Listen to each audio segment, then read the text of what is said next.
What's going on, everyone, and welcome back to the channel and welcome back to my kitchen. So this is not the first time that we've been in my kitchen. I've filmed some content in here before. I've done some lives and stuff in here, but this will definitely be the first time that I have done a video like this.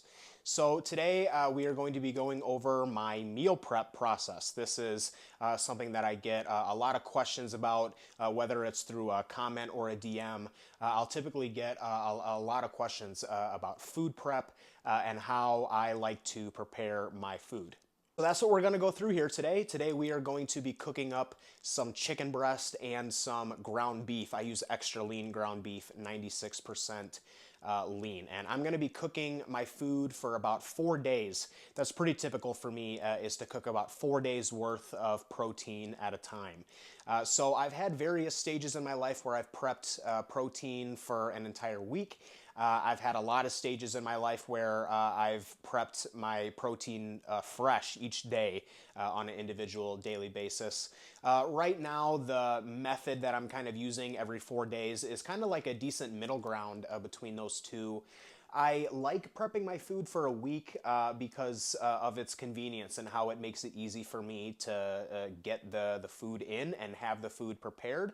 But by the time you get to day like 5, 6, or 7, the food is kind of starting to get a little funky, and you're really kind of choking it down by the time that you get towards the end. I also enjoy cooking my food fresh on a daily basis because the food is more fresh, but it's very time consuming. And as of late, my coaching business has really taken off quite a bit, and I find myself considerably more busier right now than I've ever been in my entire life. So ideally, I would like to prep my food for 7 days worth at a time. That would be what makes the most amount of sense. But like I said, the taste of it towards the end of the week just really gets to be a lot. So 3 to 4 days worth is typically a good middle ground for me. And that is what we are going to be going over today.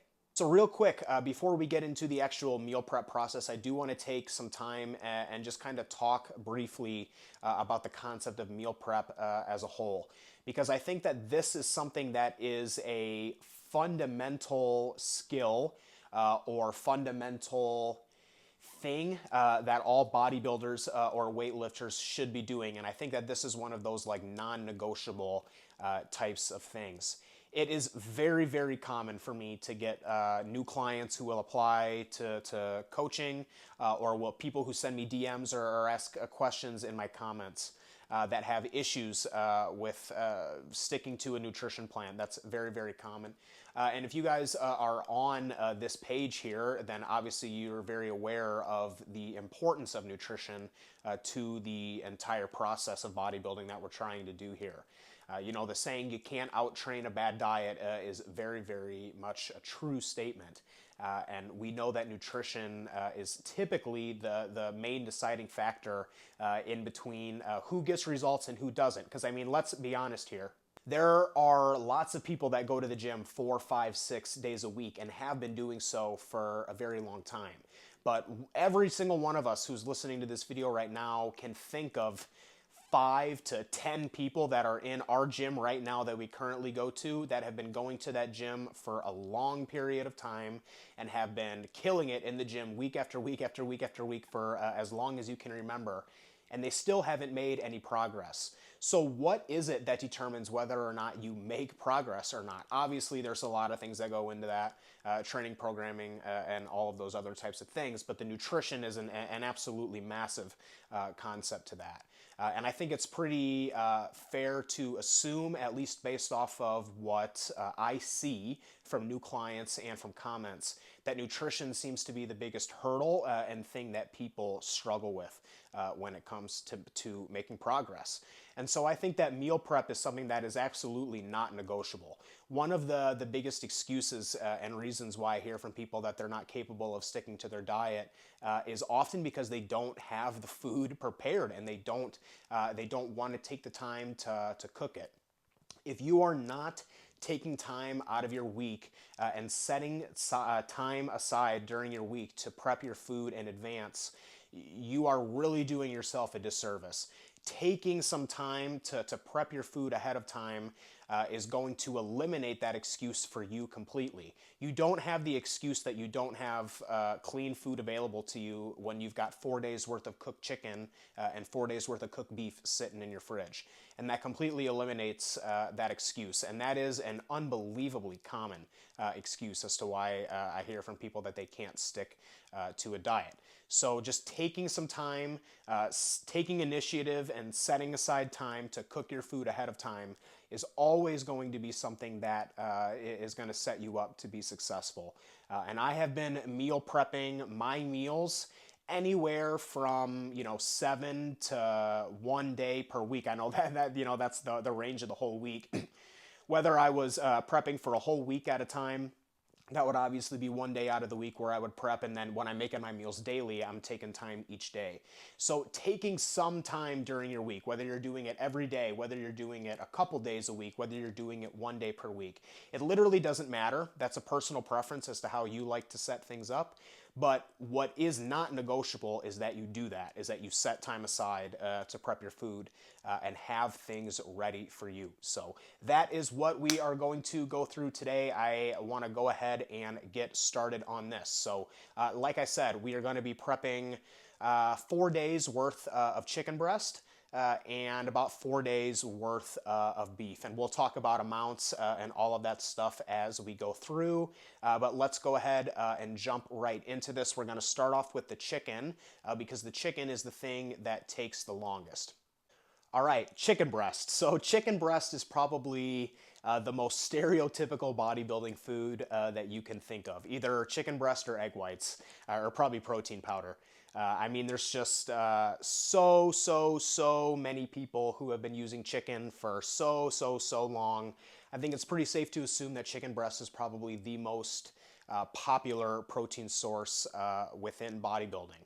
I think the main reason for that is because of the price of chicken. The cost of chicken is typically the lowest out of all the protein sources, which makes it very cost effective, obviously. So especially for younger kids, college kids, high school kids that don't have tons of money, chicken breast is always a good route to go with. I have been eating chicken breast for like 5 or 6 years straight religiously, for however long it is that I've been bodybuilding. At this point, man, I've eaten so much chicken breast in my life that it's really difficult for me to comprehend, and to think about how much more chicken breast I'm going to continue to eat in the future is a lot, you know what I mean? So you're probably going to get pretty familiar with chicken breast as a bodybuilder. Because I've been eating chicken breast for so long, I'm actually really picky about how I eat my chicken, and there's really only 2 ways that I can stomach chicken at this point. So the first is grilled chicken. I love grilled chicken, but unfortunately the apartment that we currently live in does not allow us to have a grill because we live on the 2nd story, so we can't have a grill, which really sucks. So grilled chicken is not an option. The second way is shredded chicken, and that's what we're going to do today. So I use an Instapot to shred my chicken. You can use a slow cooker. It'll do the same thing. It'll just take longer. The Instapot will make the process quite a bit quicker. Like I said, shredded chicken and grilled chicken are really the only ways that I can stomach chicken at this point in my life. Even air fried chicken has just gotten really old for me. Chicken breast is one of those protein sources that I use because of its cost effectiveness. It really is not my favorite protein source, both taste-wise and in terms of actual nutrition. My personal favorite protein source is beef. And the way that I prefer to structure my diet and the way that I've structured my diet for a long time is to really only include 1 chicken meal per day. At the moment, I am including 2 chicken meals per day, and that is entirely down to the cost. I'll say this just in case there's people watching this in the future, but I'm filming this in March of 2023. And inflation, as of recent, has been a bitch. And chicken and all protein sources in general are considerably more expensive now than what they typically are. And so it just makes more sense for me financially right now, with literally the cost of everything being higher, just to try and cut back on things that make sense to cut back on. The way that I prefer to structure my diet, on a training day, I have 3 meals that have meat in them. Right now, 2 of those meals are chicken and 1 of those meals is beef. My preferred way of doing that would be have 2 beef meals and 1 chicken meal. And then on rest days, right now I'm having 2 chicken meals and 2 beef meals. My preferred way to do that would be to have 2 beef meals, 1 chicken meal, and then 1 salmon meal. But salmon, which already was very expensive, is just absolutely astronomical at this point. And it's really just hard for me to justify that price at the moment. So we're eating a lot more chicken, and so hence the Instapot. The Instapot has been getting brought out quite a lot in the past year compared to what it used to. So we'll go ahead and we'll get into the cooking process here. So I weigh all of my foods raw prior to cooking them. And the reason why I do that is because, in my opinion, it is the most accurate way to track your food and to measure your food. The nutrition labels, especially for protein sources, the nutrition labels are for raw food. So when you go to the grocery store and you buy a pack of chicken breast, the label that you see on the package is for raw chicken. So when they say for 4 ounces or whatever of chicken, that is 4 ounces of raw chicken. And the same with your carbohydrates, rice, potatoes, oats, all those types of things. So in my opinion, if you can swing it, measuring your stuff raw is always going to be the most accurate way to do things. One of the disadvantages of weighing your food raw is that it's kind of a more time-consuming process, and you can't really just bulk cook. It has to be a little bit more calculated.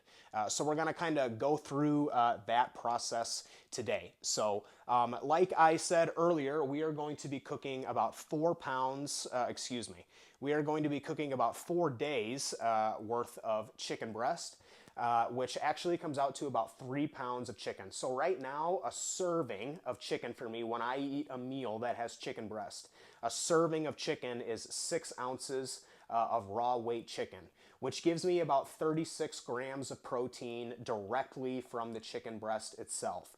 With each of my meals that I eat throughout the day, I'm trying to get anywhere from 30 to 40 grams of protein from the direct protein source itself. I'm going to get extra protein from my rice and my fruits and all of those other things. But the main thing that I want to kind of tick off with each meal is that the direct protein source itself has anywhere from 30 to 40 grams of protein, preferably closer to 40, just to ensure that I'm maximally stimulating muscle protein synthesis with each meal.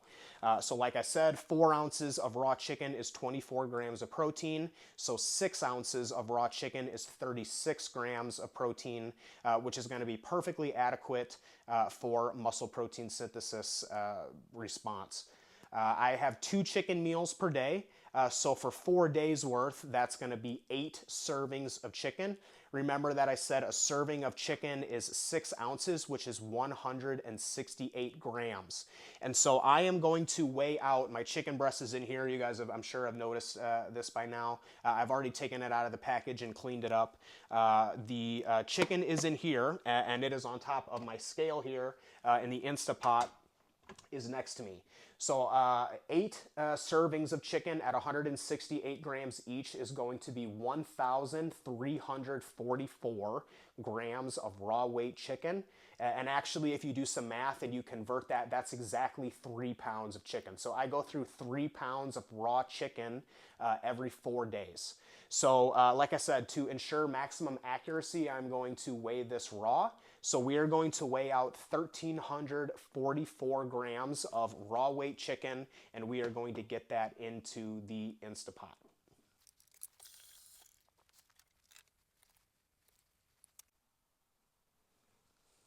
Okay, so we had a situation. I did not have enough chicken thawed out to make 8 servings of chicken. So I did the math, at 168 grams times 7 is 1,176 grams. And I do have enough chicken to make 7 servings. I just don't have enough to make 8. So you can see 1177. I'm 1 gram over, but it hovers between 6 and 7. So I'm just gonna leave it. You can see this is all I've got left, which is not enough to make an 8th serving of chicken. But I have 7 servings of chicken, 1,177 grams in the Instapot. All right, from here, this is incredibly simple. All that you do is add water to the Instapot. So we're gonna go ahead and get this filled up with water. I like to have all the chicken completely submerged, so it's all sitting in the water. Okay, I probably can't show you guys this without spilling it, but there is enough water in there to completely submerge all the chicken. So we are just gonna set this in the Instapot, and then we'll go ahead and get that started in a second here. I just want to give you guys a quick heads up. I do prep all of my protein sources completely plain. No seasoning, no salt, nothing, just completely plain. And the reason for that is when I sit down to have a meal, I will add seasoning and I'll add a condiment of some sort, just depending on the type of taste that I'm going for at that time. And I have found that if I cook like big batches of chicken that all have the same flavor, if I want to like switch up the flavor, it doesn't like quite taste the same. So let me kind of give an example like this. So if I were to cook this big batch of chicken and all of it have like a taco seasoning on it, that's going to taste really good if I sit down and I have like a hot sauce with a meal or something like that, something that complements the taco seasoning. But sometimes I kind of want more like savory flavors with my food. Like sometimes, this is kind of a strange one, but sometimes I like to put cinnamon like on my chicken and rice. Sometimes I'll like to use ketchup, or a sugar-free barbecue sauce, or a sugar-free like teriyaki sauce, something that's like more sweet and savory. And in that particular instance, if I had all of the chicken be taco flavor, that doesn't really like jive the best with a lot of those. So I just find it best, not only is it a little more time consuming, but it just kind of like makes more sense to me to cook all of my protein sources completely plain, completely bland. And then when I sit down to have the meal, I can add seasoning and condiments based off of what I'm feeling at that moment. So I kind of like try to make my protein like versatile, you know what I mean? So I can have it with various different types of condiments and seasonings, just to kind of switch up the dishes to make the meals a little less redundant. So that's another good tip for people who really struggle to stick with a diet. The reality of the situation is that when you're following a sort of diet like how bodybuilders follow, you're going to be pretty limited in the amount of foods that you can realistically eat. And so implementing things like that can make sticking to eating the same thing over and over again a little bit more manageable is always going to be worth your time. Using different seasonings, using different condiments, using different cooking methods to get different textures and things like that are really going to keep the variety or lack of variety, I'll say, a little bit more manageable. I can have chicken and rice, but I can make chicken and rice 10 different ways that has 10 different completely tastes to it. And so sitting down and eating chicken and rice is not like this awful thing to me, because there's a lot of different options that I can use with that. So just an example of that. I'll show you guys real quick the settings that I use on my Instapot in case you guys use an Instapot, and then we'll go ahead and we will get this started, and then we'll start with the beef. All right, so here's the Instapot. We're gonna go ahead and get this started. Like I said, at this point, the chicken is in here with the water, and the chicken is completely submerged. So from here, we're going to put the lid on the Instapot. Let's go ahead and get this on. So once that is on, that will prompt the menu to start. So this may be difficult to see, but this is a poultry button. So I hit the poultry button, I have this right now is set up for 35 minutes, so my girlfriend was using it. Typically, when I cook 3 pounds worth of chicken, I put this on for 45 minutes. I know I have a little bit less than that, but I'm still going to leave it at 45 minutes. And then you just let it go, and it will start and give us a beep when it is on. So the way that this will work is this will take about 10 to 15 minutes to build up pressure within here. And then once the pressure has reached a certain point, then it will start the 45-minute timer. And then once the 45-minute timer is off, we'll have to release the pressure, which I'll get all of that on film. And then the chicken will be nice and cooked, and it will fall apart. It will be really, really moist. And then we'll go from there. So let's head over to the stove just right next door, and we are going to get the beef started. Okay, real quick, I thought about something on the chicken that I did not mention that will actually help me segue into the beef. So I kind of want to talk about this real quick. So one of the things that I mentioned at the beginning was that I had already cleaned the chicken. What do I mean by that? What I mean by that is I've trimmed all of the fat off of the chicken, and that is definitely something that I would recommend that you guys and girls do, is to remove the fat from your protein sources. When it comes to the diet of animals and the foods that the animals eat, this is a very kind of misunderstood or not often thought about concept. So we obviously eat these animals, right? Chicken and beef. But those animals had a diet that they followed during their lifetime. So this will kind of get me into the grass-fed versus non-grass-fed beef thing, so bear with me. When an animal eats a diet that it causes toxins or puts toxins in its body, those toxins get stored in the fat cells of the animal. And so when it comes to your protein sources, this is really kind of why I recommend that you trim all the fat off of the protein sources. Saturated fat really kind of gets a bad rap.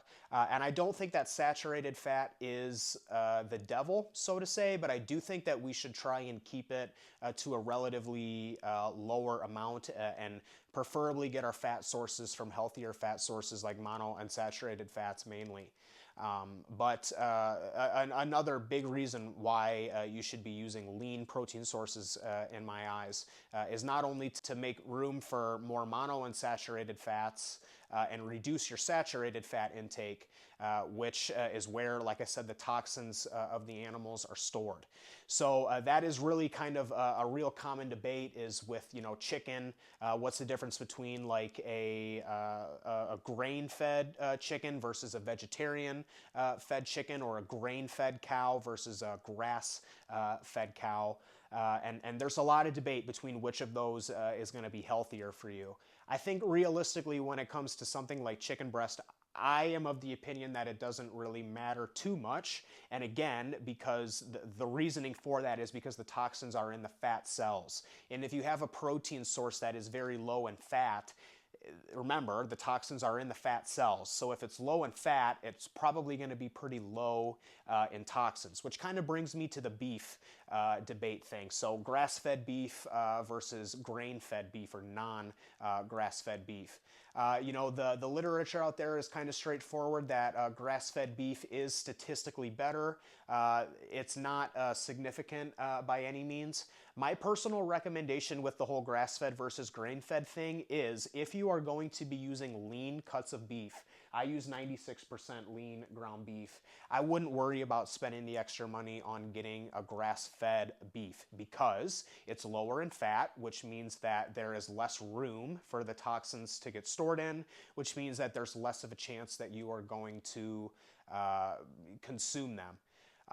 The fattier that you go with your beef, in my opinion, the more appealing and the more appropriate the grass-fed would be. So if I were eating, let's say, an 80-20 beef, I would definitely be getting grass-fed beef. Let's take a look at steak. If you're using something like a sirloin steak or maybe a round steak, something that is very lean, you probably don't have to worry about grass-fed beef. If you're getting like a T-bone or a porterhouse or something that's really, really fatty, you're going to be consuming more fat, which means you have a higher odds of consuming the toxins.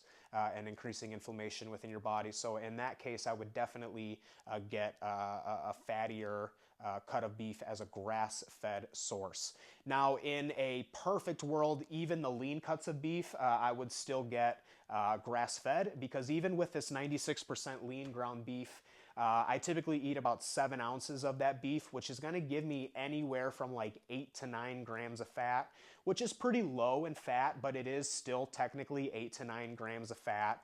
And that multiplied every single day may lead to some, potential less than desirable health outcomes, maybe. I think the literature on red meat is that red meat is very good for you, but I just mean in comparison to if I was using grass-fed beef instead. There is a company out there that makes extra lean ground beef grass-fed. It's called Pre. I'll throw a picture up on it here.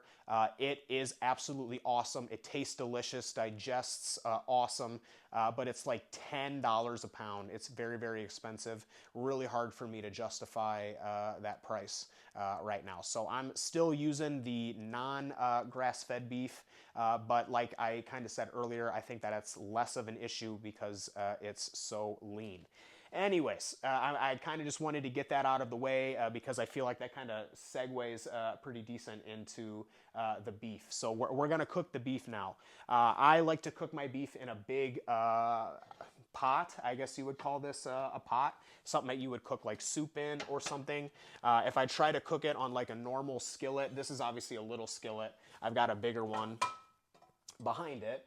But even on something bigger like this, it definitely takes a lot longer. And in the amount of beef, the quantity of beef that I'm cooking, I can't really fit it in this pan without it overflowing. So I like to use a big pot like this. So with a lid, the lid will make this cook considerably quicker. So we will get this in here and we're going to get the burner turned on. So as I mentioned earlier, I eat 7 ounces of ground beef in a serving. Why do I have more beef than I do chicken? That is because the beef per ounce has more fat and less protein than the chicken.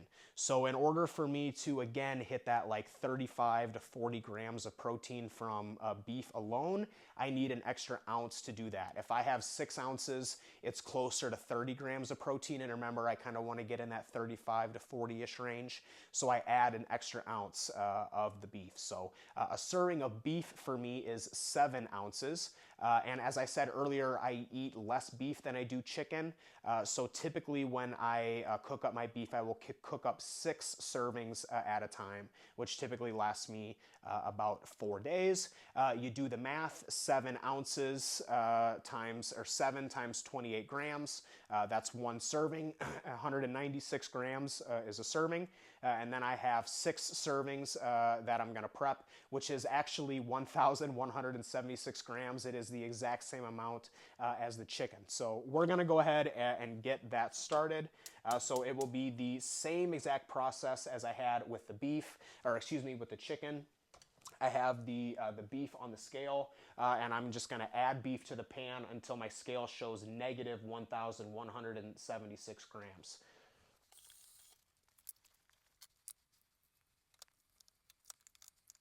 I know someone's probably going to freak out about me using my bare hands to put the beef in there. Don't worry, guys. I wash my hands like crazy when I am meal prepping. Every time you see me walk off the camera, I'm washing my hands. And I definitely recommend that you guys do that too. I mean, this is something I don't think most people think about, but food cross-contamination is a great way to get sick as hell.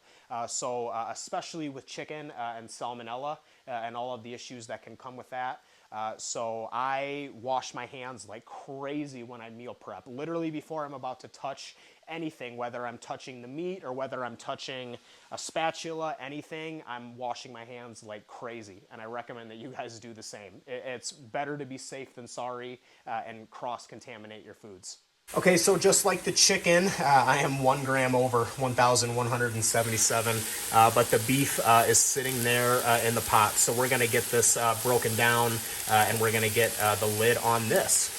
Okay, when it comes to beef, I definitely recommend you guys pick this thing up. I'm going to be honest with you guys, I don't even know what this thing is called. I call it a meat beater. Yeah, you know what I'm saying? So it's obviously to break up the meat into chunks. When I'm working with ground beef like this, I definitely prefer something like this to like a spatula, especially in a bulk.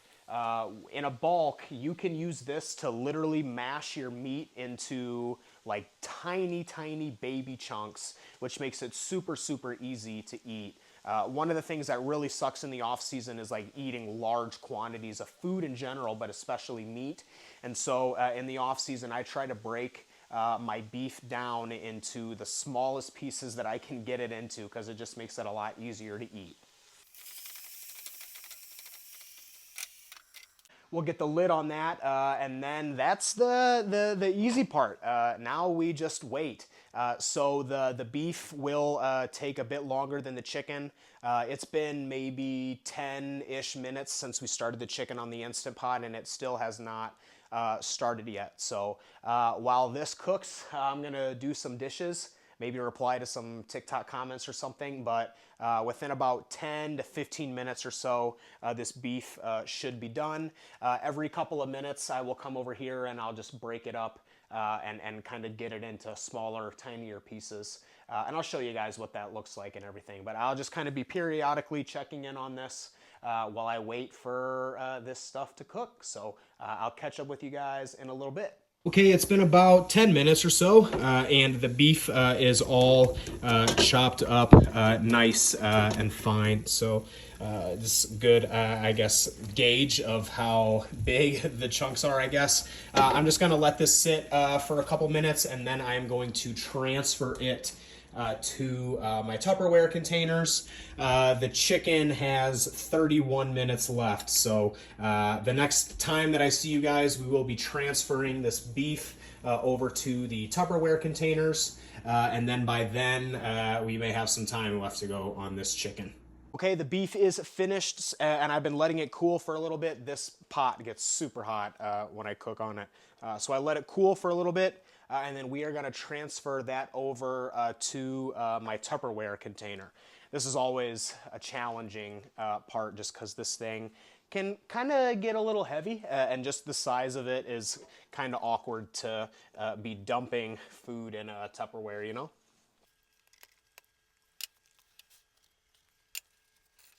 Can't waste any of it now. We got to get every single gram.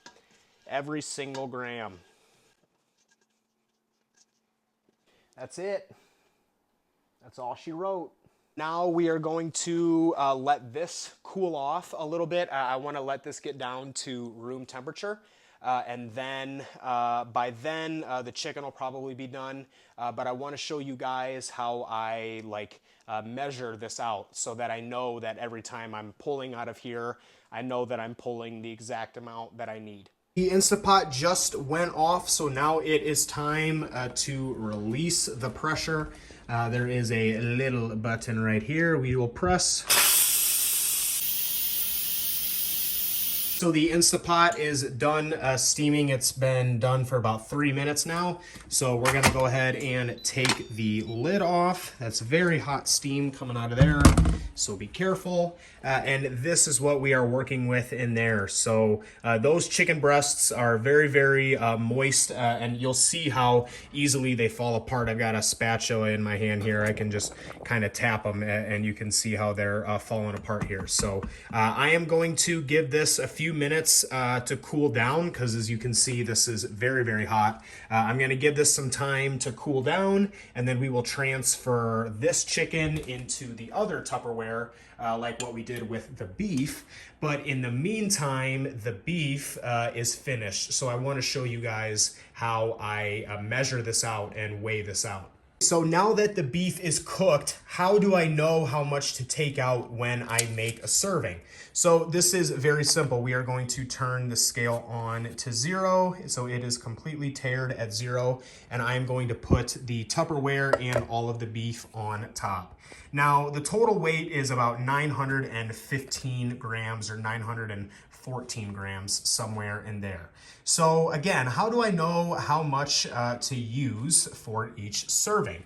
So we're gonna head over here. So the total weight is 915 grams. When I did my little test before I put this on, it said 915, but 1 gram is gonna be fine.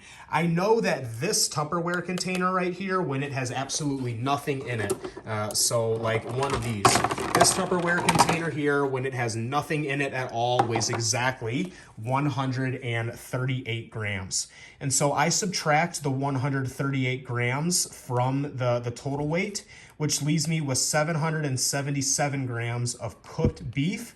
And remember that I have 6 servings of cooked beef, and so each serving will come out to 129.5 grams. Now, obviously, my scale does not measure in milligrams or half of grams, so I'll just either round up to 130 or round down to 129. On the days where I have 2 beef meals, one of them will be 129 and one of them will be 130. But 196 grams of raw beef cooks down into 129.5 grams of cooked beef. And this will be exactly how I leave kind of notes on my Tupperware. So I will have, this is obviously the beef. Each serving is 129.5 grams, and I have 6 servings in here. As I go through the week and I take out servings, I will cross this out and I will write the new amount of servings in there, so I know how many is in there. But this allows me to prep my food for multiple days at a time while still maintaining the maximum accuracy of weighing my meals fresh. So this will be what it looks like when it's all finished. I'll throw this in the fridge. This is 6 servings of beef, and each serving is 129.5 grams. I will end up doing the same exact thing with the chicken, but first I need to transfer the chicken from the Instapot to the Tupperware. But before I can do that, it needs to cool down a little bit. So I will meet you guys back here in a few minutes after I let this cool down. In the meantime, I've started my rice for tomorrow. I cook my rice fresh every day because I have a rice cooker and it just tastes so much better when you cook it fresh. It's been a couple minutes or so now, and the chicken has cooled off completely. So I am going to transfer it from the Instapot to the Tupperware. As I transfer it, I am going to be breaking it up with the spatula just to kind of shred it into finely shredded chicken. When I was cooking chicken for a week at a time, I would place it in a big bowl and I would use a hand mixer and I would shred the chicken that way, and that's a much more time-effective method. But now that I'm using these little Tupperwares, the hand mixer just kind of causes a mess. So I'll just be using the spatula for today.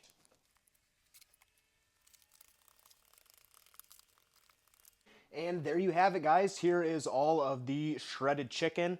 So I'm going to let this cool off, and then we'll do the same weighing process as the beef. I'm going to get all of this water and stuff dumped out, and then we will go from there. This is really tender and really moist. This is a very, very easy process to break this apart. My days of eating dry and chewy chicken are gone, long gone. Like I said, I'll really only eat my chicken like this or on the grill. This is super, super easy to eat and tastes awesome.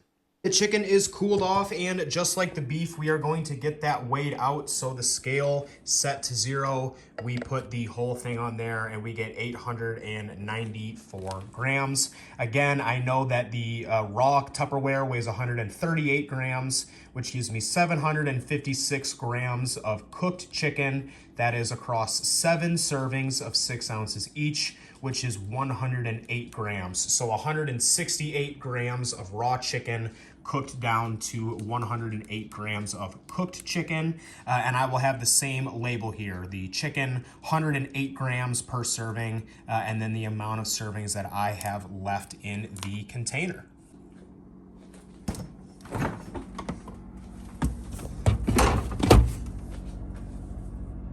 All All right, guys, there we go. That's all she wrote. So a very, very simple process, as you can see. You basically just put the food in your cooking utensil and you just walk away from it for a little bit. Like I said, you don't have to do all the weighing out and everything like how I do. If you want to just weigh your food cooked, that's totally fine. I just personally prefer to weigh my food raw for maximum accuracy, and this is a way that lets me do that while cooking multiple days worth of food at one time.